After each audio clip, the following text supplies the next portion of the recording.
conference in Michigan was 2002, RubyCon 4. Anyone go to RubyCon? Any RubyCon? Okay, so RubyCon is like 10 years ago or so what we have today with Converge and BSides Detroit. And so I've been going to security conferences in Michigan for 14 years now. And aside from that, of course, other places in other cities, states, countries, et cetera. So hopefully looking at a really big picture from those years and trying to point out some things that I think we still have some room to work on. So there are some tweets in this that are specifically are not redacted. They're from people. You can see who the people are. They're not meant to pick on that person or those organizations or the places they represent. It's simply because they illustrate a point of view that I'm trying to make a point on, and nothing else. So don't think I'm beating up certain people. I don't think anyone in this room is actually up there, but just in case. And you know, this is definitely not there's a reason that it's my personal email up here. This does not represent my employer, initiatives I'm part of, groups I associate with, or maybe any of you. So we'll find out. So I am, hopefully I've met some of you over the past few years, events like this or other events around the area. I work at Rapid7. I talk way too much, as most of you can attest to. I've done some cool things. Recently, I was in Washington, D.C. to testify for the federal government to try to get a security researcher exemption for DMCA. And if you do security research, you probably know what DMCA is, or if you just are a citizen of the United States, you probably know what DMCA is. So we're trying to work pretty hard, and hopefully by December we will have that exemption. Fingers crossed. I recently published a book on two-factor authentication. I'm a big IoT security research and overall security kind of advocate. So I have an organization called Build It Securely that Zach Lanier Quine, who spoke last year at Converge keynote. And then MySec has been a cool thing since BSides 1, if you will. Spent some time at EMU. And then more importantly than anything else, Green Day and Weezer at karaoke. Maybe we can get that going today. Who knows? So, that's Chris Zub, by the way. He hangs out in MySec.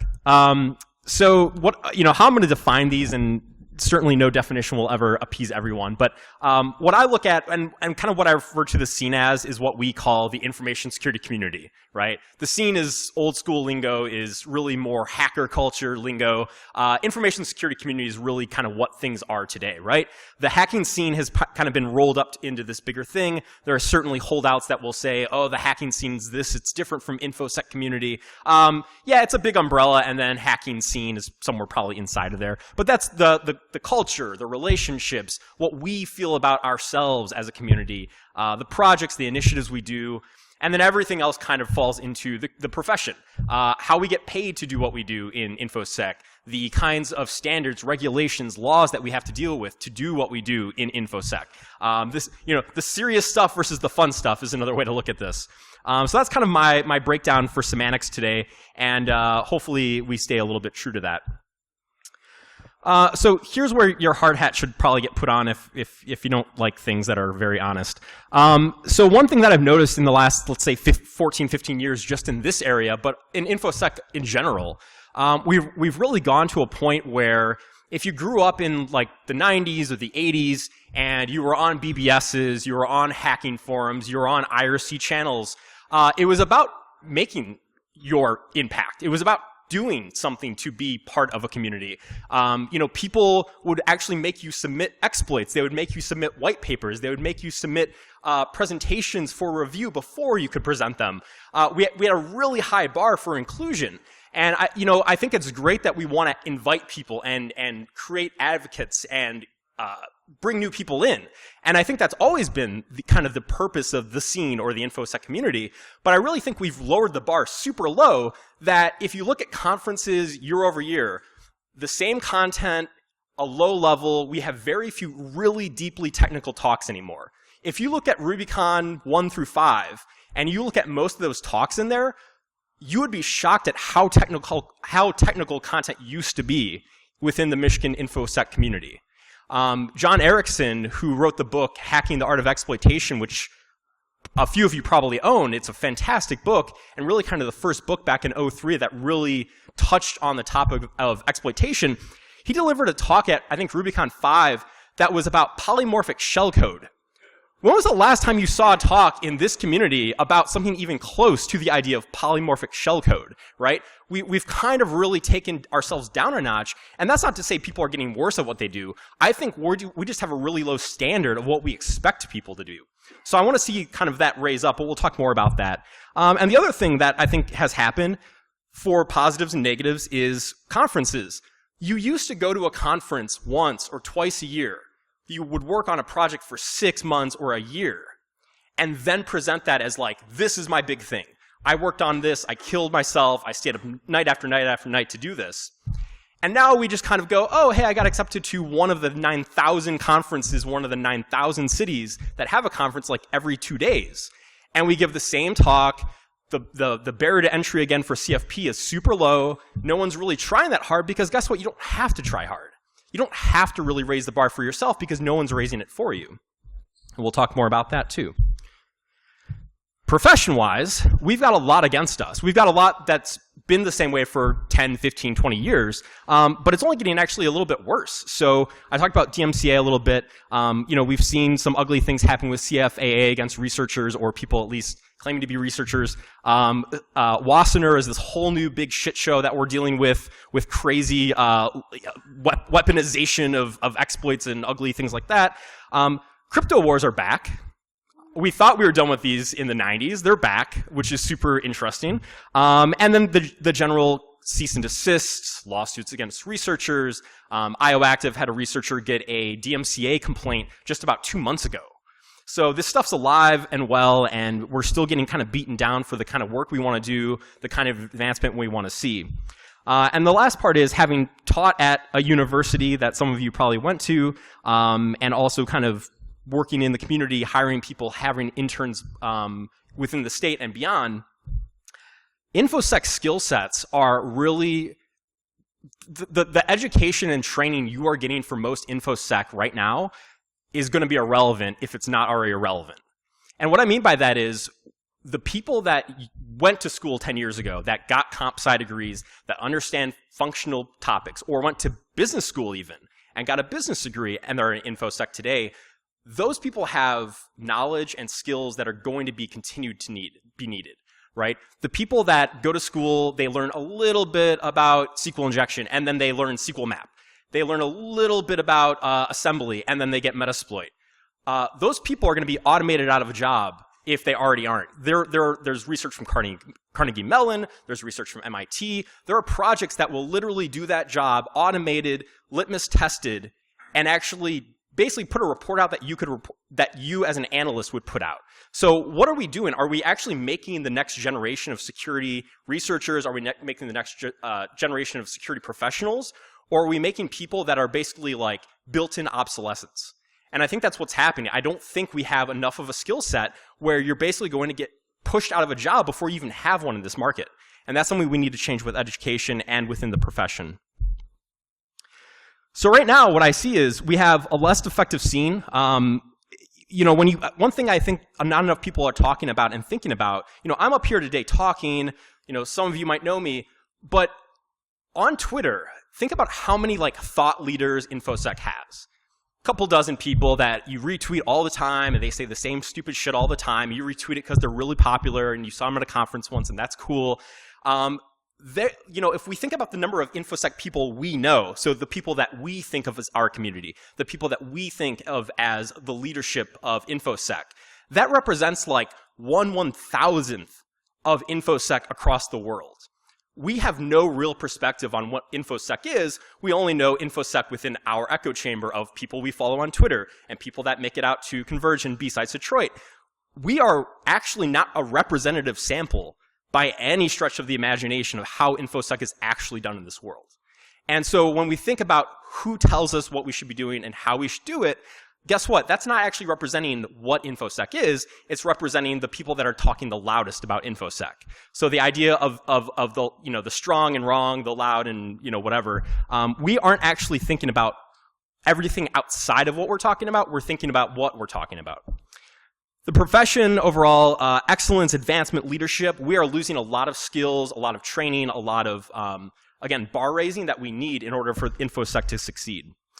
So overall, we talk about how how much we love Infosec, how great our community is, how awesome everyone is. But are we really talking about like what's gonna make us not irrelevant in 5 years? Are we talking about if education's actually achieving the goals of what we need in 10 years? Do we actually think about down the line, or are we thinking about who we're impressing on Twitter tomorrow? And I think that's really kind of where we're at. We really are doing a disservice to ourselves. We're doing a disservice to the people we educate as professors. So what can we do to change this? Hey, Wolfgang. So in terms of the Infosec community, and this is a personal anecdote, as you might be able to guess from the dialogue up here. So everyone knows about the plane hacking joke that went to like insane levels. I was literally at a client site. I was getting out of the elevator to go downstairs, and there was a newspaper, and it was like USA Today, and Chris Roberts is on the front cover, right? So we have this situation where, you know, yes, it wasn't a great idea. I think Chris has admitted that, but it took so much attention on the community in such a negative light. And guess what happened? Just over a month later, I had to sit in front of the federal government, begging them to basically say, researchers are great, we care, we're responsible, we're ethical, we're moral people that want to do the right thing and help people out and make people safe and make life better for people. And of course, while we were there, someone on the panel of federal government said, didn't someone just hack a plane and aren't they a security researcher, and didn't they endanger the lives of people by making them plane tilt? Or whatever the weird verbiage was. And yeah, sideways, sorry, yeah, because that's how planes work. And so when we talk about Infosec and we talk about like what are we doing to help ourselves, that's a really good example, and of course not intentional, not, you know, Chris wasn't doing that just to piss me off on that day.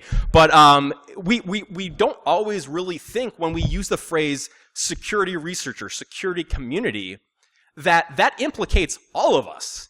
If you associate with a certain thing, guess what? The people that do things that are dumb or not the best move, that also impacts the rest of us. And some of us are trying to actually move things forward. We're not trying to talk about things just to impress people anymore. We're trying to actually fix things because everyone bitches about them, but no one does anything about them.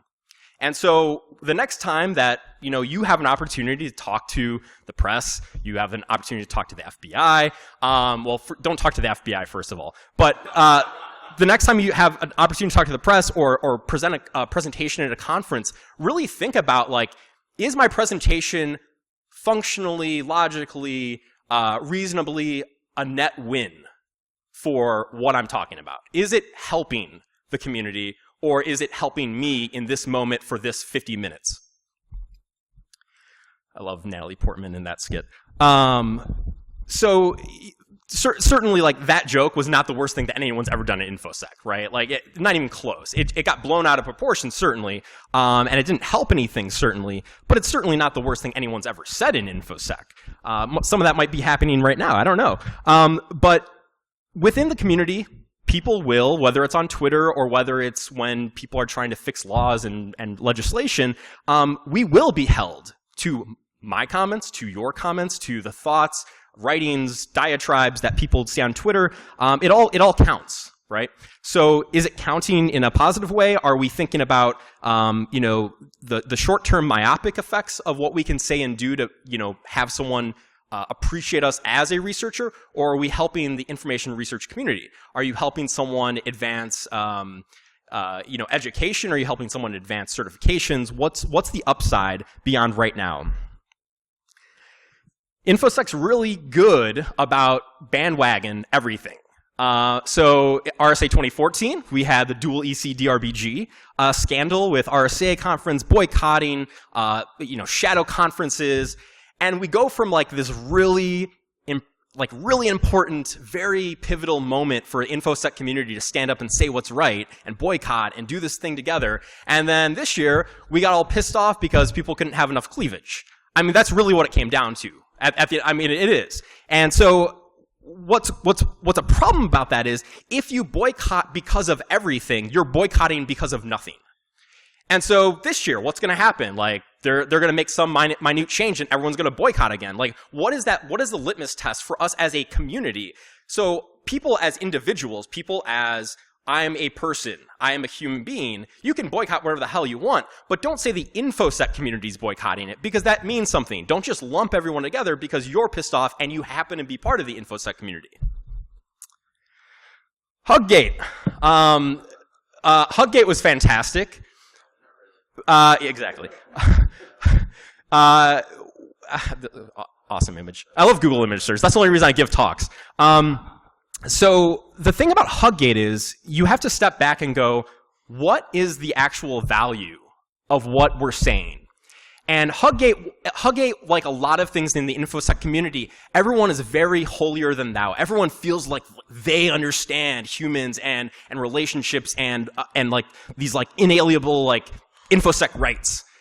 And then we bitch about them for 3 days and look like fucking morons. And so think about it in terms of the profession. So we have this community, we have like some of our brightest, most impassioned, most public figures in InfoSec on Twitter for 3, 4, 5 days arguing about when it's okay to hug a peer. And think about your other professions that you know about. Lawyers, doctors, architects, engineers. Have you ever seen a public diatribe and argument about something like hugging? People don't often think enough about like how we are representing ourselves, how we are talking about things. If someone actually looked at your Twitter feed outside of the fact that you have followers in InfoSec, what would people think objectively about what you're saying? Would they look at an argument where people are getting incensed over hugging and think like, man, those are some rational people that should be in my multi-billion-dollar company touching my firewalls? These seem like stable individuals. I will need a hug after this. Or a firm handshake. And I think the one thing that people don't, it's one of those things where agree to disagree is actually an option. You don't actually have to convince everyone about how you feel about hugging. You can just say, I don't like hugs. All right, okay, carrying on. The other problem is, and this comes up a couple times during this talk, this idea of the signal to noise, we are really, really bad on signal to noise. I'd actually unfollowed someone in InfoSec a couple days ago because they started posting stuff that was like very political, very religious, not related to InfoSec, and they post this stuff more often than they post InfoSec stuff. So I stopped following them. And they got really pissed off that I stopped following them, and they were like, oh, well, you don't appreciate my values and this. I just don't give a shit about that. That's not why I'm following you. I could follow 10,000 people on this topic if I wanted to follow people on this topic. I follow you because you're in InfoSec. I care what you have to say about InfoSec. If I unfollow you, it's because signal to noise isn't good enough for me. Like, why is that a bad thing? So we like to say a lot of things that get retweets. We like to say a lot of things that ruffle feathers and make people really upset about things because it's very interesting. So we say, talk in platitudes. We make straw man arguments. So we say things like, PCI is not security. Yeah, we know that. We've known that since PCI came out. Like, no one is saying anything important. Why are you still saying PCI is not security? No one thinks it's security. Or we say things like, oh, base 64 is not encryption. Developers are dumb. Your mom's dumb. This guy's dumb.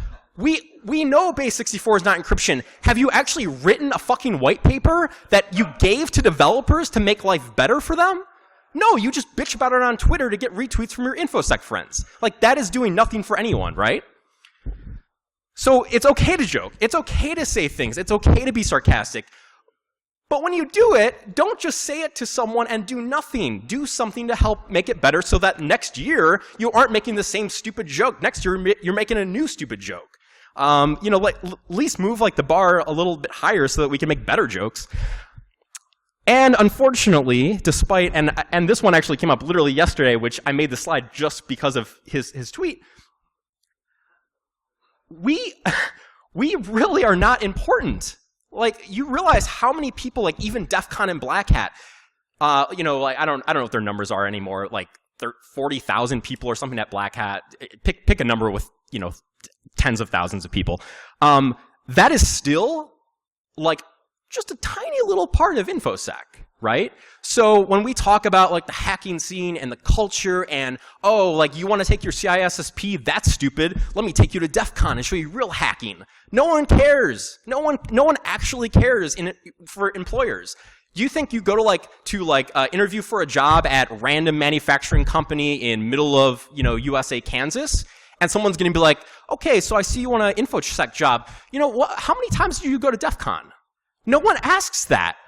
I have been on so many Infosec job interviews over the years, and no one, absolutely no one cares what I do in the community. I mean, really, they don't. What they want to know is, do you know your job? Are you competent? Can you communicate well? Are you reliable? Just like every other job. And we spend so much time talking about how important the community is and how much better everything is because of us. The CISSP, tying in, the CISSP or any other certification and the amount of time that we spend beating up people that get them or care about them or want them is abhorrent. I mean, it really is. That last line down there is the truest thing I think I've ever written in my life. We literally are trashing people in our profession who are trying to make our profession a profession for trying to be professional. I mean, we really are. Take any other profession.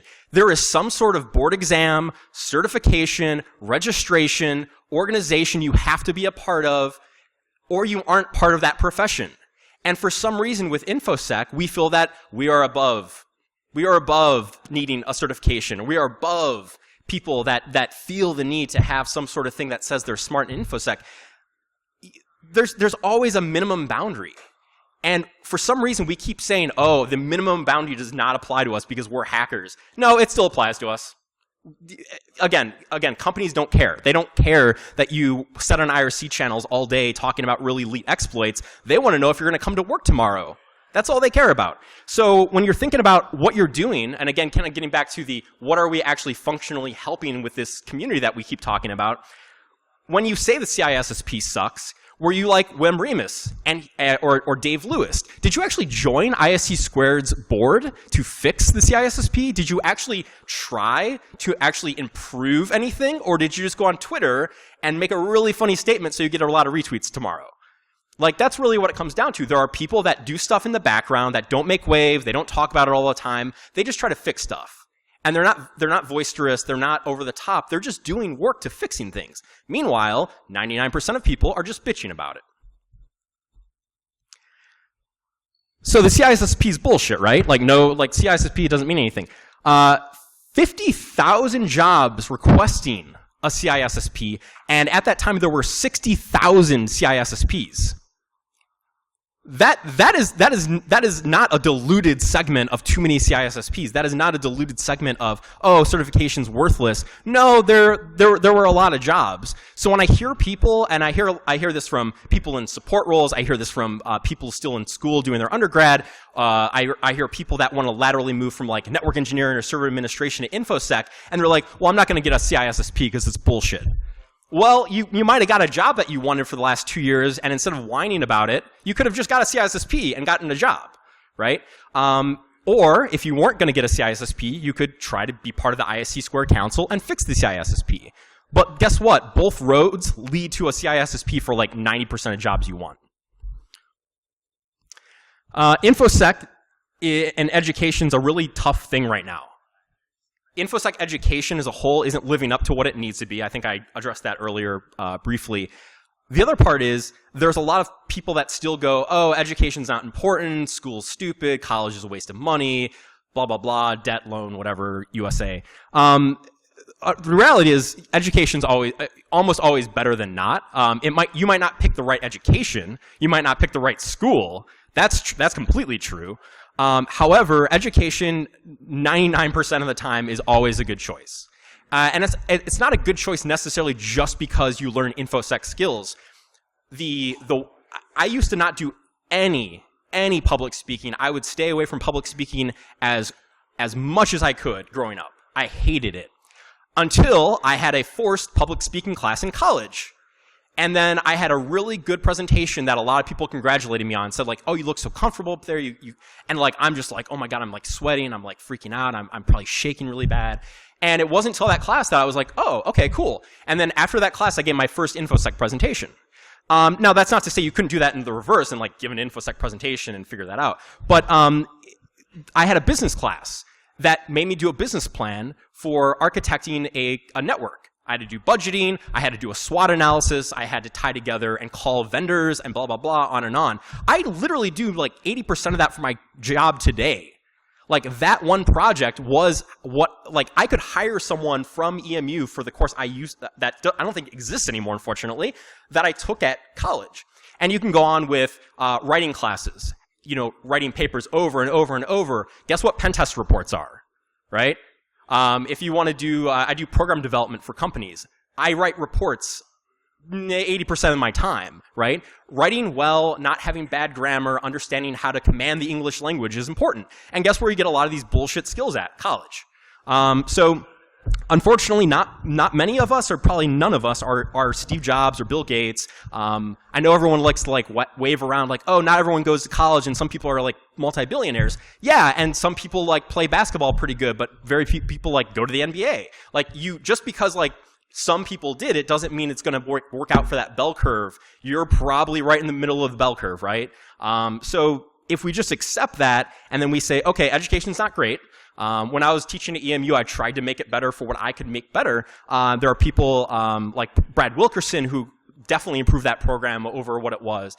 And so the question is, and Joe Eastman, who's probably somewhere in here, there are people that work really hard to actually improve education. And so are you able to improve it? Are you able to contribute to that? Are you able, once you get to industry, come back and teach for 2 semesters, fix some curriculum that sucks and isn't real life anymore, and actually make things a little bit better? Anyone burn out yet from bitching? No? Good. Infosec professionals right now, and kind of tying back to the education part, Infosec professionals right now, we're losing a lot of the variety that made Infosec professionals like really, really, really good. Not just like writing well and whatever, but people want to be Infosec professionals so bad that they're skipping like 10 important steps in their career. You know, be a sysadmin for 2 years. Be a developer for a year. Build a startup after you get out of college for a couple years before it burns up and you have a lot of debt. Do these things, speaking as someone that did that, do these things because when you get into businesses and you're doing a pen test, you're not going to understand what you need to understand. You might say like, oh, network segmentation, these fucking network admins aren't segmenting their network. Do you know how hard it is to segment like 20 years of technical debt and actually fix a network to segment it in the right way when you go to do a pen test and laugh because you can do past the hash?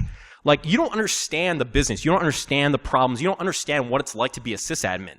You don't understand what it's like to be a net admin. You don't understand why SQL injection still happens. You just know you can break it. You know that you can find the bugs. And that's not helping your clients. That's not helping you. So, don't be so quick to be part of Infosec as a profession. Be part of, build your skills up, build your knowledge, build your relationships in other industries, because unless you do, and if all you do is go to school, get a 4-year degree on IA or whatever, come to BSides Converge, hang out in my sec, you are missing like 85% of your career. And it's really hard to get that back once you get going. If you don't spend the time ahead of time, you're going to be taking jobs when you're 35 and 40 years old to learn the things you should have learned 20 years ago. So don't rush into it if you still are kind of at that point in your career. And if you are like already in Infosec and you never did some of those steps, maybe there's some ways that you can kind of add to it. Is POSHEC 2.0 out yet? Does anyone know? I think MWJ mentioned. Like, let's say you don't know programming. Let's say you don't know PowerShell or Python, and you want to be a developer. You won't know developer problems until you're a developer, quite frankly. So find a project to work on, even if it's a couple lines of code here and there. And the unfortunate part is, even really great people like Jeremiah, we are way past the point that, everyone says like, oh, there's going to be a turning point in InfoSec. We're going to get regulated. These things have happened for a long time. They're just not like blunt, right? They're very subtle in some cases. And so when we look at this idea where Jeremiah's like, next step, professionalization. No, we've been professionalized for a long time. We just have people that are holdouts, right? And so this, if anyone's a Springsteen fan, like, you know, singing Glory Days and like, you know, just going, yeah, you know, everything's so great still, and I'm a hacker and this and that.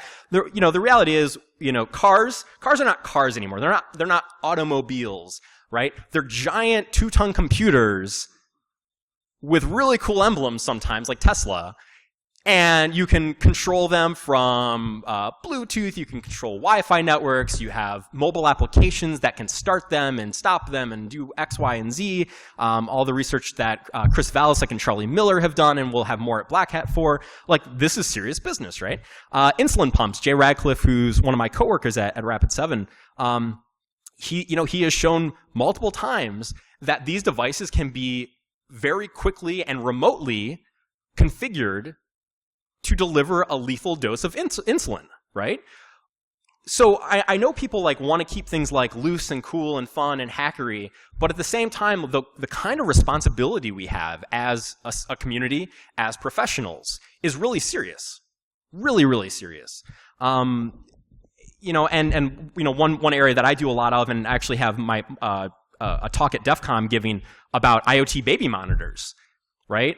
How many people have kids or on the way? So a fun fact, I don't think I've really announced this very publicly. I actually have my first kid on the way. And thank you.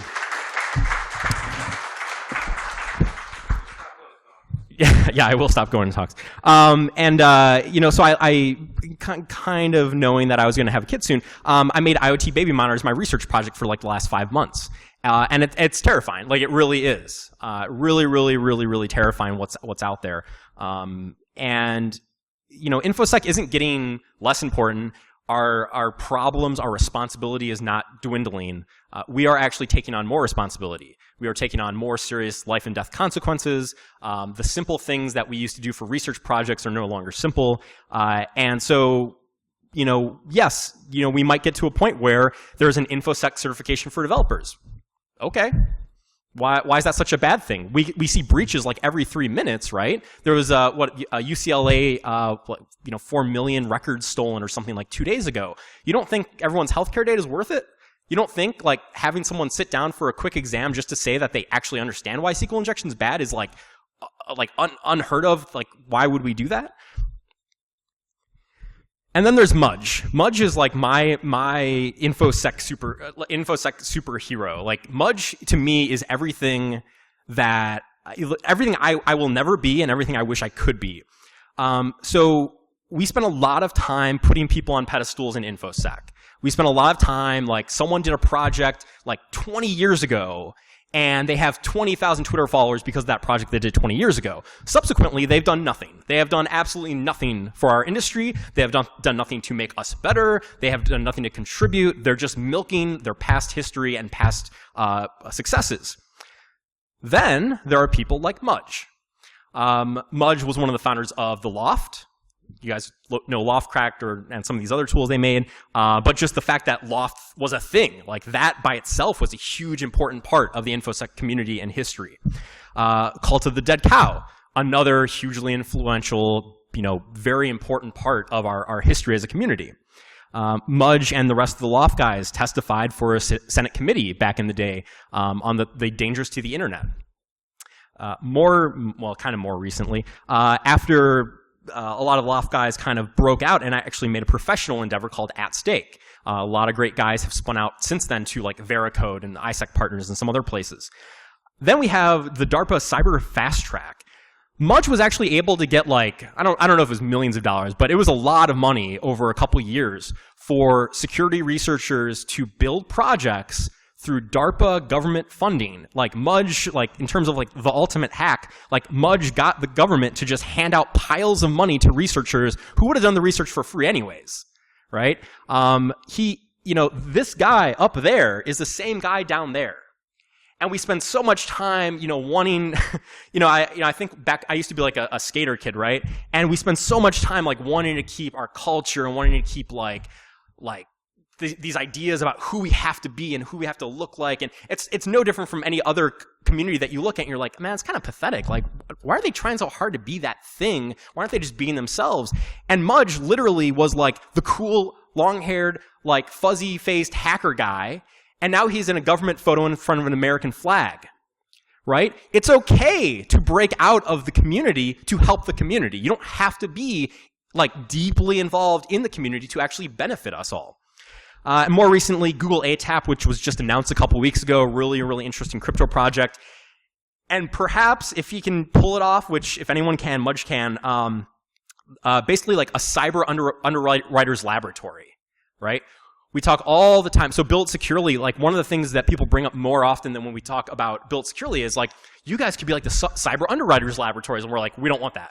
So much liability, so much overhead, so much legal, so much bullshit.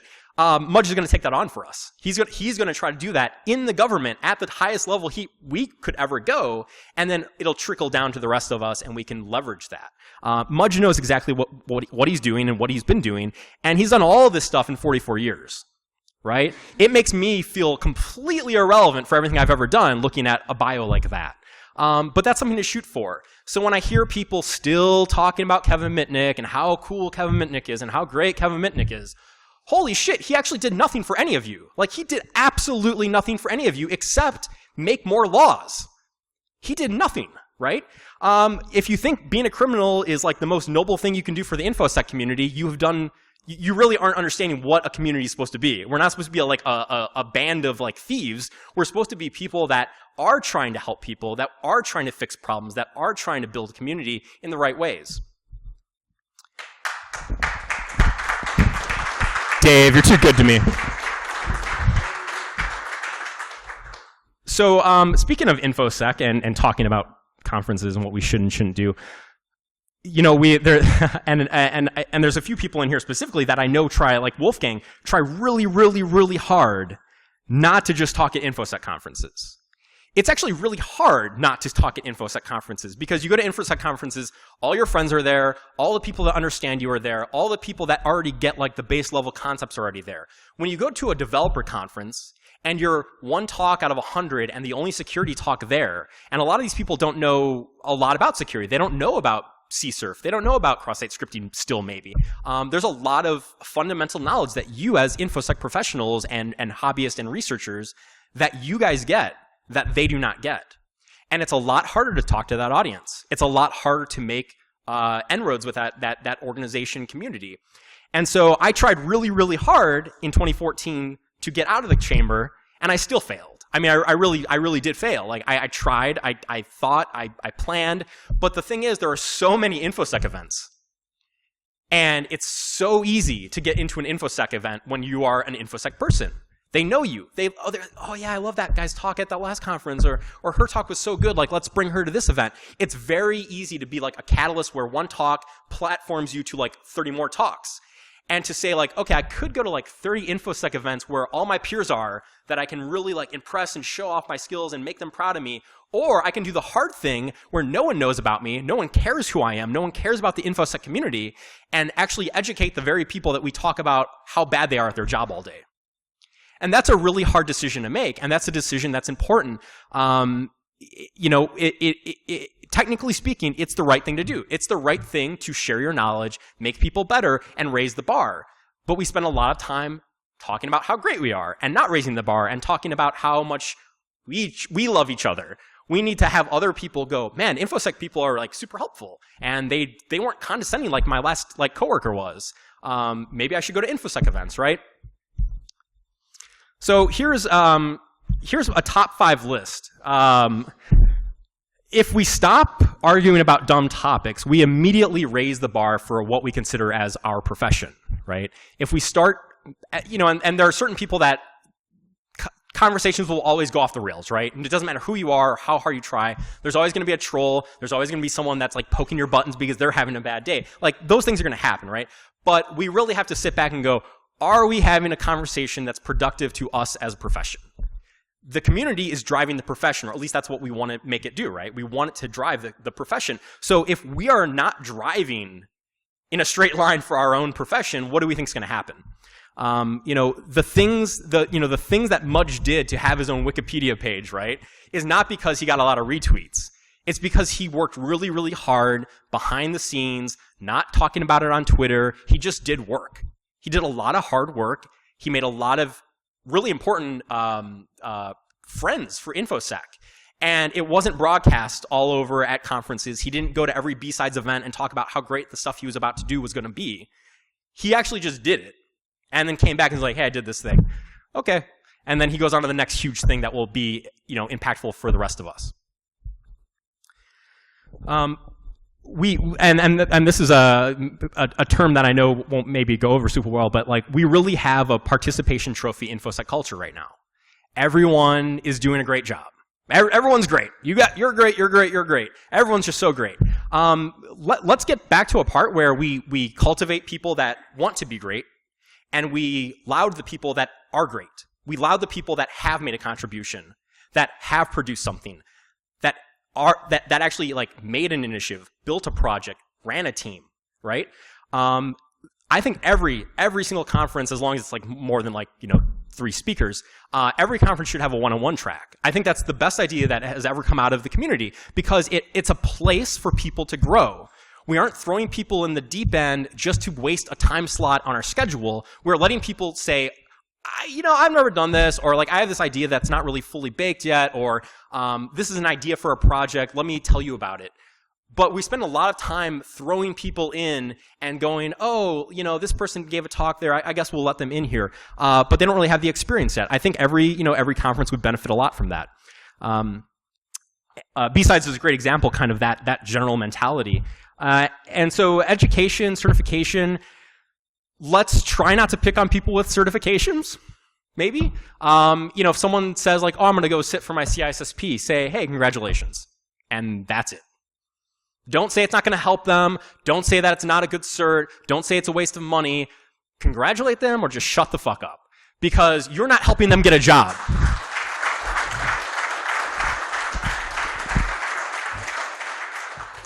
Similarly, if you're in a position that you can help education, not everyone is, there are opportunities. Henry Ford Community College, I sit on, there's like a CIS committee. And every, I think 6 months, or is it quarter or 6 months? Quarter or 6 months, I sit on a committee with Henry Ford Community College's leadership for their curriculum. And I tell them like how things are. I tell them, that's not relevant anymore. That's worthless. Don't teach that. Or, why aren't you teaching this? This is hugely important. So that's a small thing I'm doing now that I don't teach. But, if there are opportunities, whether you're a student, whether you're a lecturer, whether you're a full-time professor, or whether it's just your alma mater. When was the last time you sent an email to your old professor and say, hey, I've been in Infosec for like 5 years now, and I see you guys have an IA program. I'm looking at the curriculum online, and it's really not meeting up to the standards we need. Could I talk to you more about that? It's going to take work, right? Like you have to step out of that comfort zone and be like, I'm going to go to people that don't get me, that don't get the industry, and try to tell them in a very functional, passionate, but friendly way that they're doing things wrong, and I can help. So Zach Lanier's talk last year at Converge was fantastic for me. I really got a lot out of it because it was somewhat nostalgic, but it was also, kind of hard hitting and, kind of the Kevin Mitnick point, and this isn't a literal thing, so please no one try to get me like swatted. Kill your InfoSec darlings. Don't just love people because they're in InfoSec and they did that thing that one time. The best thing you can do for anyone in your life is to hold them to a high standard. No teacher you ever had in school that you really appreciated ever was just like, yep, you get an A just because you came to class. Like, you remember the people as a teacher that challenged you. You remember the people that made you think, made you contemplate, made you evaluate what you thought you knew, right? And we're doing nothing for these people that we put on a pedestal by just leaving them on the pedestal.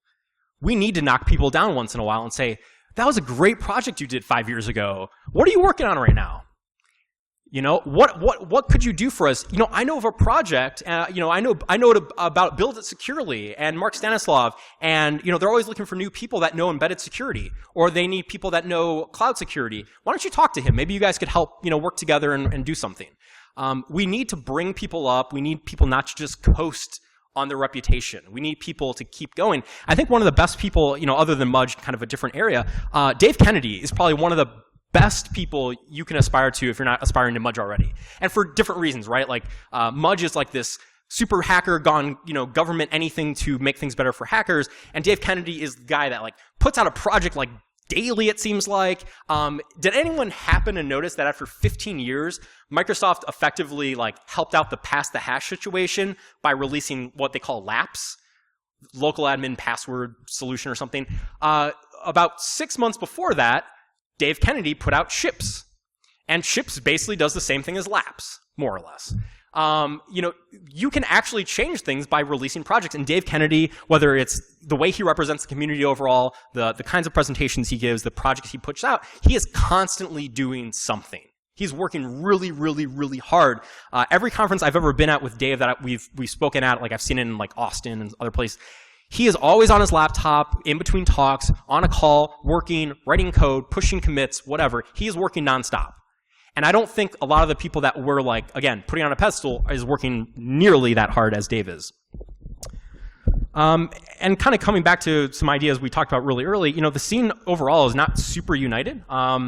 And being united isn't about agreeing on everything. It's when you're saying something, are you benefiting everyone in some generic way? Are you saying things just to hurt people? Are you saying things just to make people feel bad? Are you saying things just to antagonize people, right? So think about the impact. Think about what it represents.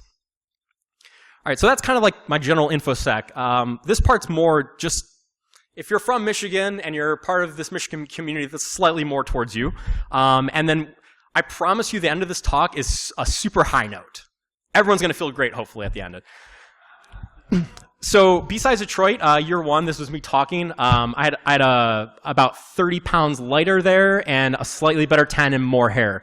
So things haven't been great the last 4 years, basically what I'm trying to say.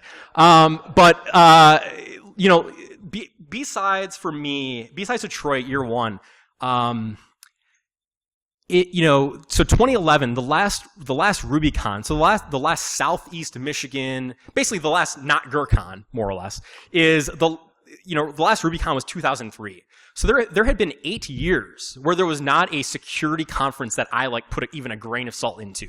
Like, there were like, and not saying anything bad because I think these are great orgs and I'm part of them, but like, you have your ISSAs, your InfraGuards and stuff, but there wasn't like a community, a scene conference. We lost that when RubyCon died. BSides was a huge thing because all of us are in this room today because of BSides 1, effectively. All, 60, 70 people on the MySec MIRC channel, or IRC channel. I just said MIRC, holy shit. IRC channel are there because of this event, right? Converge exists because of this first event. It was a transformative thing for our community, and I think we have a long ways to go still. Which brings me to MySecs. And I had alluded that there would be a slide on this, so shock and awe. So originally MySec as a channel was basically supposed to be kind of like the, hey, BSides is great. We have this new thing. We haven't had a community really together in 8 years. Why don't we kind of stay in touch and chat and hang out and whatever? And so that was kind of the goal. So, I'm an IRC person, and just like I'm pretty much a Twitter person, I lurk, and if I have something to say, I say it, and if I don't have anything to say, I kind of like look and say, oh, is anyone talking about anything cool? Like, is there anything I want to chat about? No, okay. And I just kind of walk away. Like, that's like 90% of what I do on IRC and Twitter. So what I noticed was a lot of the content was not anywhere close to InfoSec, or even technology for that matter. So what I did, I literally picked a random week. I promise you it's completely random. 32% of the conversation on the channel, there were, I think, 1,300 messages in 1 week. Of the 1,300 messages, basically a third, were somewhat quasi, and I do mean somewhat quasi, related to InfoSec or general technology. So that means 2/3 of the conversation had nothing to do with InfoSec, nothing to do with general technology. Half of that 32% was one thread where someone got a job and everyone was like, hey, congratulations, job, it was like very compressed, very specific. So that's kind of an outlier in the grand scheme of that statistic. we have this opportunity where we have 60, 70 people at any given time to talk about Infosec. We don't take advantage of it. We started something to communicate in between these yearly events here. We have people, and you can look at the history and you'll find this to be true. You can have people say, hey, does anyone know about this? And then all of a sudden there's a flood of other bullshit that comes through. Oh, I'm going to work on this project. Does anyone know about this? Flood of bullshit comes through. And so when people say like, oh, well, if you want to talk about security, talk about something. People do talk about something, and it gets blown away by stuff that's not relevant. And it's an IRC channel. It's not a mailing list. You can't just be like, oh, mute the thread. No, that's not how it works. It's a flood of information. And either you're contributing to MySec, or you're contributing to MySecs, basically. And MySecs is literally both a typo that we all make all the time. Everyone's made it at some point. But it's also like there's been a lot of weird content about like people's dating, sex lives, and weird other shit that's definitely not related to security. And the thing is, and most importantly, as you probably could tell from this presentation with a lot of vitriol, I don't give a fuck that you're talking about sex. What I care about is that you're not talking about Infosec. Like, that's what I care about. Facebook, Twitter, Reddit, Snapchat, WhatsApp, I don't know, pick something. There are plenty of ways to talk about stuff not relevant to Infosec, right? MySec exists to talk about Infosec, specifically in Michigan, and people in Michigan or around Michigan or from Michigan. So it's cool that you talk about other things, but it would be great that when someone says, I brought up, it was probably 2 months ago now, I brought up, hey, I'm working on password cracking, does anyone know X, Y, or Z? And as soon as I said that, I got responses, but they had nothing to do with my question. And it was all about like going out to the bar later or something. So people are trying to talk, and the thing is, a lot of people are lurkers in the MySec channel. If you look at the top talkers on the channel, there's about 5 or 6 people that talk all the time. And of those 5 or 6 people, about 2 of those people are talking about Infosec all the time when they talk, and everyone else is talking about something else. So you have a really big disparity signal to noise. And we've got to be careful of that. And, I've never said, hey, stop talking about sex. I've never kicked someone out of the room. I don't want to do that. I probably will never do that. I'm just asking to self-moderate. That's the best way a community can run, is self-moderation, right? So the next time you're going to post in MySec, or the next time, and not even MySec, just in general, if you're in a certain community site, a forum, a chat channel, just think about, am I contributing to the reason this channel exists? It's just that simple. Then there's the drama llama of MySec and ARB Sec. So ARB Sec, if some of you don't know, is basically a Ann Arbor-based security meetup, like a city sec event that's been going on for a long time. And really early on, I would say probably 3 years ago even, maybe 4, there was a lot of early drama between MySec people and ARB Sec people, which is so funny because there's basically a huge overlap. But certain people thought that MySec people, or people that would associate with MySec generally, were being spoken down to, condescended to, that there was an elitist attitude with ARB Sec. Similarly, because everyone has to be pissed off at everyone all the time, there were ARB Sec people that said oh, well, MySec people, they're just pissed off because they're actually posers, they don't actually get InfoSec, they're not here to learn, they're just here to hang out. So we have this issue where in any community, or communities, in any subsect, there will always be people that feel let down. There will always be people that feel slighted. There will always be people that feel like they're not being treated well. And that's unfortunate, but that's a reality. And in this case, it's a very simple thing where MySec in general was all about, from day one, building a community that did not exist. So, all the work that Wolfgang and Ryan and Matt have put together in Twitter and in mailing lists and YouTube and meetups and all these other huge components of building a community, those things were all about bringing people together because there wasn't a community at all. A lot of the people in that group were either maybe technical people that were maybe a sysadmin, or maybe a network engineer, or maybe a developer, but not necessarily an InfoSec often. Some of them were trying to transition, some of them were trying to get into InfoSec, and a lot of corporate people, a lot of people that had deep corporate roots and had been in major companies doing a lot of major things. ARB Sec, however, was completely, at that time, around the purpose of hugely, deeply technical knowledge transfer. It was all about exploitation talks. It was all about hacking this, hacking that, breaking this, research paper, blah, blah, blah. A lot of academics, a lot of researchers, a lot of knee-deep 24/7 security people. Two different audiences, two different perspectives, and anytime you mix two things together that don't go together, oil and water, yeah, you're going to have some problems. And I think luckily over the last 3 to 4 years, I think all that kind of bad blood's gone away. But the point here is there is so much, and when you look at the schedule for BSides and Converge, there is so much going on here. And we've also lost a lot. We've lost a lot of community. We've actually kind of broken some things apart that used to be really strong. So 14 years ago, Detroit was one of the best offensive security research areas in the US, easily. We had some of the best security researcher talent in the US, period.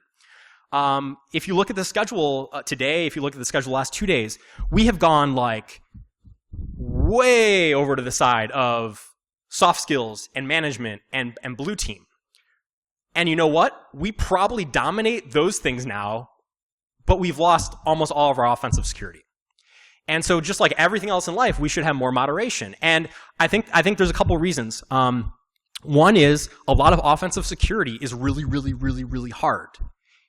To do a lot of the work that it takes to do offensive security, you need deep computer science skills, which we've already talked about the inadequacies of information assurance type degrees right now. You're not learning necessarily deep technical skills. You're learning a lot more high-level knowledge to functionally do jobs. You're not learning the basis of stuff. And I think that's one catalyst of why we've lost a lot of offensive security. The other thing is, when I'm talking about ARB Sec and MySec, when I'm talking about kind of a separation of powers and content, U of M is still one of the best comp sci research departments in the world, certainly in the US, but also in the world. And I don't know the last time I really hung out with a researcher at Michigan that actually came to a MySec meeting. I think, geographically, some of these places, people came in from, before Jackson MySec stuff happened, a lot of people would come in from Jackson. A lot of people would come in from the west side of the state. People would come from the north and the south and from Toledo and everywhere else. So it's not a geographic problem. I assure you it's not that. It's a perception problem of community. And there's also this other part where we have MySec, ARB Sec, Michigan 2600, which some of you probably don't even exist and has existed for like 20 years. ISSA, ISACA, OWASP, HTCIA, InfraGard, ISC Square. We have all these groups, all these disparate groups of community. We have all these different mindsets. We have all these different perspectives, all these different skill sets and educational backgrounds, corporate backgrounds, whatever. We have all these things, and almost never do any of these groups interact, do anything, commingle, transfer knowledge, build communities that are bigger than themselves. And I think that's bad. So it's really, really, really easy for me to stand up here and just bitch the whole time. And as my thesis kind of goes, like, we should do something about stuff that we're not happy with. So what I'm proposing to get done is what I'm dubbing, which might be a stolen name, I just kind of ran with it, the Michigan Information Security Council, or MISC. So it goes for, it's funny because it's miscellaneous and it kind of involves a lot of stuff, so that's cool. So the goal of MISC is basically, we have a ton of Infosec people. We have no shortage of Infosec people, right? And we have no shortage of groups. We have no shortage of education programs. We have no shortage of Infosec companies.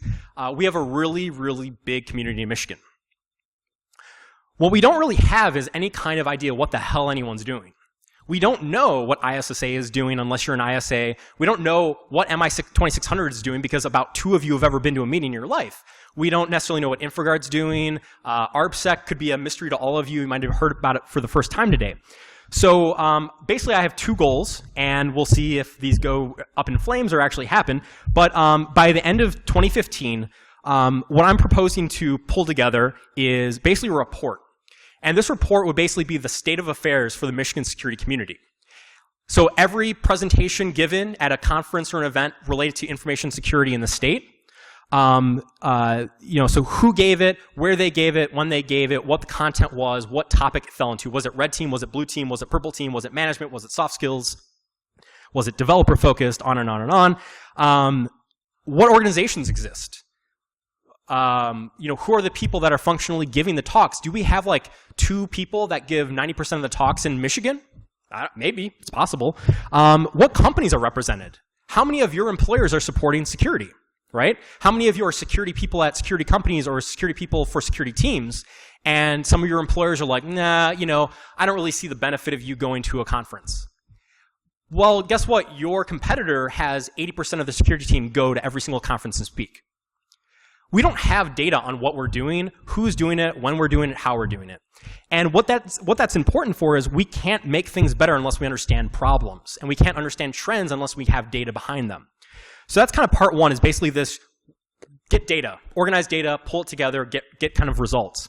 The second part, which again is going to take some time, is basically create a council, the actual name of this thing, which is someone from ISEC, someone from ISSA, ARB Sec, blah, blah, blah, blah, blah, someone from EMU, someone from Ferris, someone from Wayne State, wherever there's a security program, IA program, whatever program, twice a year, organize a time to, one, go over this report so you can look at the trends together. You can evaluate why 80% of the talks are about blue team and where the red teamers went.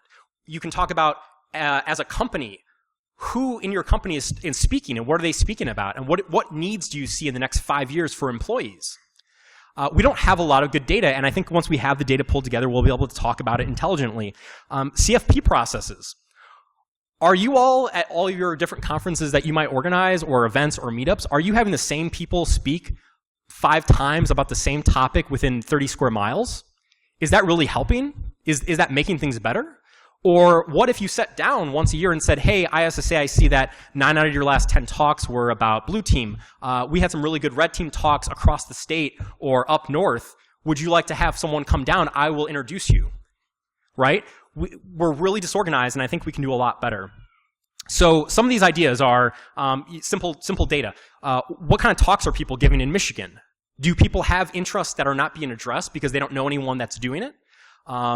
Employers, universities, you know, do you have, you know, do EMU students represent 90% of the students that give talks at conferences? Maybe, I don't know. You know, women in Infosec, there are certain communities that are better than others. We know that for sure, right? We certainly know that.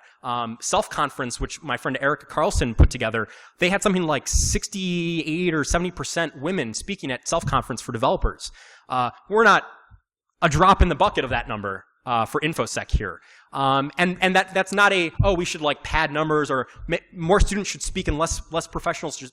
We just have to know. We just have to know so we can say like, okay, what are we missing here? Because we're missing something that we're not being inclusive enough.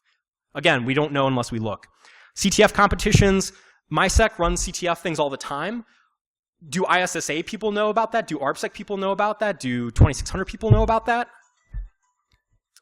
So there's a lot to do, and I'll probably be talking to some of you coming up. But the point of this is I'm looking to do the administrative part. And I'm looking to put the data together, show the report, and say, here's what we have. The council will not involve me as an actual person. I just want to organize the people. The one thing I found out doing Build Securely is you don't necessarily need people that are in the weeds and administrative. You sometimes just need someone to put like people in a room. I want to be the person that puts people in a room. I want to pull together the educators. I want to pull together the InfoSec companies. I want to pull together security teams. I want to pull together conferences and meetups. Put everyone in a room, give them data, and say, let's get some outcomes from this. For the next 6 months, where do we want to go? To the next year, where do we want to go? I don't know of any state certainly doing this. I don't know of any even half of a state doing this. This would be really unique for the state of Michigan. I think this would be something that we could publish through all the channels that I just talked about, and I think it would represent the information security community well here. So getting back to like, let's make things better. It may work, it may not, but you know, I'll at least try, and I'm sure some of you will help try along with me. So, you know, it's been a real pleasure to be able to speak today. It's I've never keynoted an event, so that's cool by itself. But at the same time, I think this is like a really good call to arms, a way to finish off, which is, you know, in 5 years, what are you going to do that's going to make these awesome people allow you to speak in front of them for 50 minutes? Are you going to contribute something that will make them go, yeah, they should be up there speaking at our 10-year keynote. So I think there's a lot of value in what we talked about today, and certainly up for discussion for many of the points I raised. But you know, I hope that the Security Council idea will kind of take take hold, and we'll see what comes out of it. But thank you for your time today, and have a great BSides.